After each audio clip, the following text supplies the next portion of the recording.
memorial is now growing outside of the Kendall station where MDSO Deputy Devin Jaramillo worked.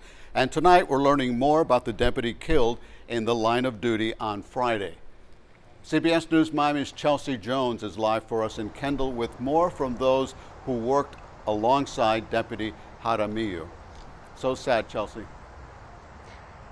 Yeah, incredibly sad, and we see that as people continue to go to both memorials, both at the scene where Deputy Jaramillo was killed, but also here at the substation. I talked to Coral Gables Police Chief Ed Hudak, who tells me Jaramillo was a special kind of guy, and like I mentioned, you could just kind of see how important he was to so many as flowers lay outside of his patrol car where he worked out of every single day. A framed picture of Miami-Dade Sheriff's Deputy Devin Jaramillo now sits on top of the hood of his patrol car. Happy, spunky, he was hyper, he was like, oh man, he goes, some of these things that they do, I don't understand them. I was like going, listen, you're still young, bro, you're still young. A memorial for the 27-year-old who was killed, now a fixture outside of where he worked every day.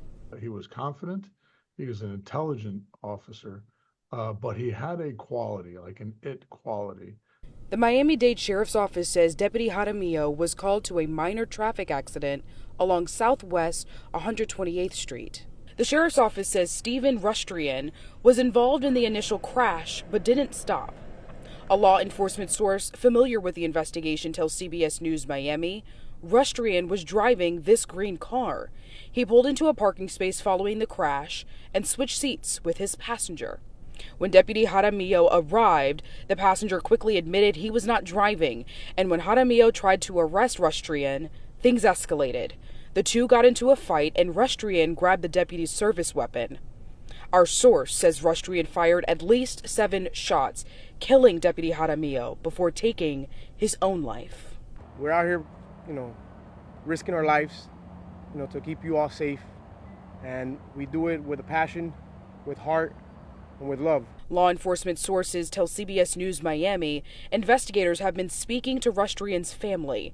They say he served in the military and has been dealing with some mental health issues. It's really hard, and we're just trying to, keep our heads up and be here for one another. And as you take another live look at Officer, or Deputy, I should say, Jaramillo's patrol cruiser, there was a law enforcement officer here earlier with his family who talked about just how hard it is to be an officer right now. We're going to dig a little bit more deeply into that coming up at 6. We're also going to hear more from Coral Gables Police Chief Ed Hudak about how Officer Jaramillo was as a brother in blue, and really what this means, as we've also lost another officer to an accident last week. For now, we are live in Kendall. I'm Chelsea Jones, CBS News, Miami.